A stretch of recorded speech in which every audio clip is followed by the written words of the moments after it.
有外送團體指出，講這外送平台 Uber Eats 呢，伊捌發布薪水補發的公式，講會依法每一張訂單用獨立計算的方式來補發。要毋過8月初六發薪水的時呢，實際這個公式煞有這個貼單的部分，伊是甲這坐訂單的時間甲薪水平均起來是敢若算一張單的錢爾。所以工會是去北檢向業者來提出加重早起的個數，希望司法會當為因爭取公道。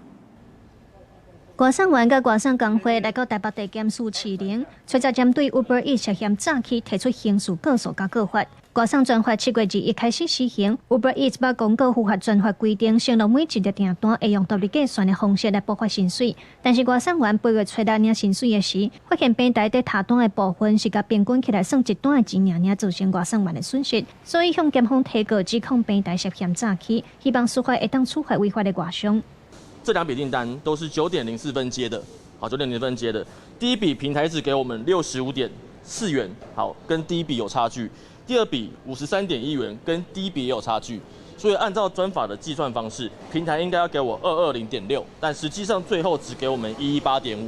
所以他們少給我們了102.1。那這個是全台外送司機都有碰到的狀況。外送員團體對 Uber Eats 國際總部 CEO 和台灣的總經理甲相關企業和負責人提出加重詐欺罪告訴。因表示，外送下國使用台灣勞工在台灣賺利潤，外送專法都是要讓平台受到法律的規範，而且平台違法的計算公式是在挑戰台灣法律，希望司法會當為外送員爭取公道。就是用欺騙的方式欺騙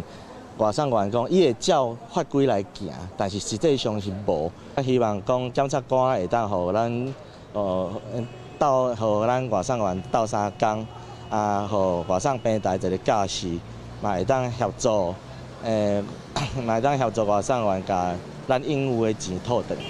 勞動部初來有指出，講業者查單的計算方式已經違反外送專法，所以外送員會當依法向地方勞工局處提出檢舉。若確認違反，每一案會當罰2萬以上，限期無改善，通連續加重處罰。外送工會表示，會繼續收集訂單記錄甲計算資料，協助權益受損的外送員提出檢舉，向外送平台追究責任。記者盧尚如、鄭俊堯台北報道。